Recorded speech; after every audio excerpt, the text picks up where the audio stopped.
ከአሜሪካን አንስቶ እስከ መካከለኛው አውሮፓ ግዛት እያንቀጠቀጠ የሚገኘው አንድ አፍሪካዊ ወጣት ኢብራሂም ትራኦሬ ሁሉንም ሰዎች በጣም በማሸበር ላይ ይገኛል። ይህም እንግዲህ የሀገሬን ሉዓላዊነትን አስከብራለሁ ብሎ የተነሳ አደገኛ መሪ ነው።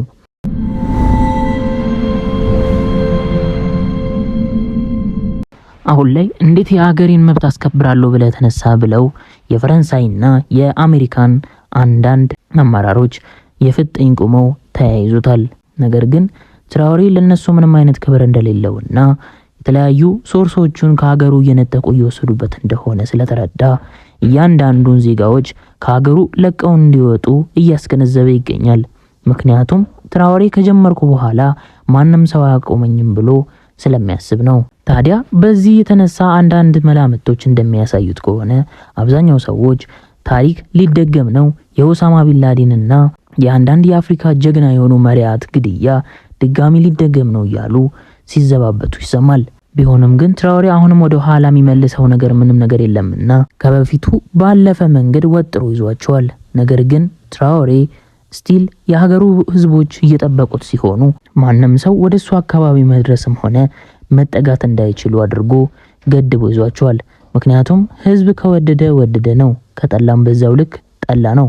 ትራኦሬ ያደረገው ነገር ቢኖር የሀገሩን ሉዓላዊነትን ለማስከበር ሲል ዳር ድረስ ተጉዞ ይህንን ነገር ለማድረግ ችሏል። የሀገሩን ሉዓላዊነት ያስከበረባቸው መንገዶች ደግሞ በመጀመሪያ ከሀገሪቷ የተለያዩ ትልልቅ ማዕድናቶችን ፈረንሳዮችና አሜሪካኖች በመግባት በመቦጥቦጥ ላይ ነበሩ። ነገር ግን ያ ነገር እንዳይከሰት በማሰብ ትራኦሬ እነዚህ ከሀገሩ ለቀው እንዲወጡለትና ይህን ነገር በራሱ መንግስት ስርዓት ስር ለማስገባት ሲል ያንዳንዱን ዜጋዎች ማባረር ጀመረ። ያኔ ነው አሜሪካንና ፈረንሳዮች በጣም የተናደዱት። በዚህም መሃል ትራኦሬ ንዴቱ አንድ ሳይበርድለት እነዚህ ውሳኔዎችን ከወሰነ በኋላ የሀገሪቱን ወርቅና የተለያዩ ማዕድናቶችን በመሰብሰብ ወደ ሀገሪቱ መሰረተ ልማት ላይ ማዋል ጀመረ። ይሄኔ ነው የተለያዩ የአሜሪካንና የፈረንሳይ መንግስታት የተነሱበት። እንዴት እንደዚህ ታደርጋለህ? አንተ የሀገርህን ንብረት ወደ ራስ ኪስ እያስገባ ነው ብለው መሞገታቸውን ቀጠሉት። ነገር ግን ትራኦሬ ምንም ነገር አልሰማቸውም። የሀገሪቷ ህዝብም ሲጠየቁ ትራኦሬን የመሰለ ምንም አይነት መንግስት አናገኝም እያሉ ይመልሳሉ። እሱ ከጎኑነን ከሱ ውጪ ማንንም አንፈልግም ሲሉም በባለፈው ሳምንት ትልቅ የድጋፍ ሰልፍ ወጥተው ነበር። ቢሆንም ግን አሜሪካውያኖች አሁንም ተስፋ አልቆረጡም። ምክንያቱም ከዛች ከኢኳቶሪያል ጊኒ የምትገኘው አንዳንድ በዶላር ራሱ ተተምኖ ማያልቅለት የተለያዩ ማዕድናቶች ስላሉ ምንም ነገር ሊፈቱ አልቻሉም። ነገር ግን ኢብራሂም ትራኦሬ አሁንም ከሀገሬ ውጪ ብሏቸዋል።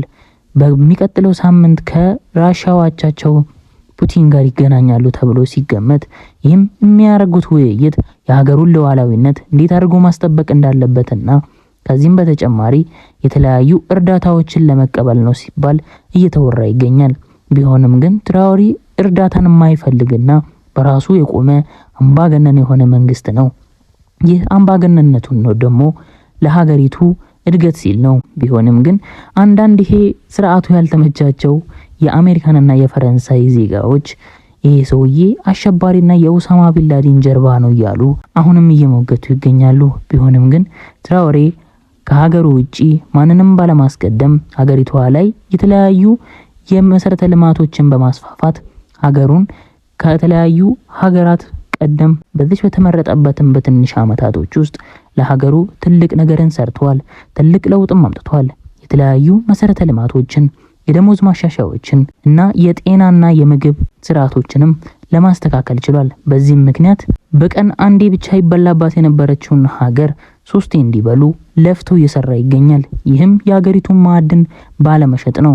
ትራኦሬን እንዲያታልሉት የተለያዩ ሀገር መንግስታቶች ይላካሉ። ቢሆንም ግን ትራኦሬ ፍንክች አይልም። ሀገሬ ግዴታ እንደዚህ መሆን የለባትም፣ የተለያዩ የነጭ ገዢዎች መስፈር የለባቸውም ብሎ በማሰቡ ምክንያት ትራኦሬ አሁንም የሚፈታው ነገር የለም።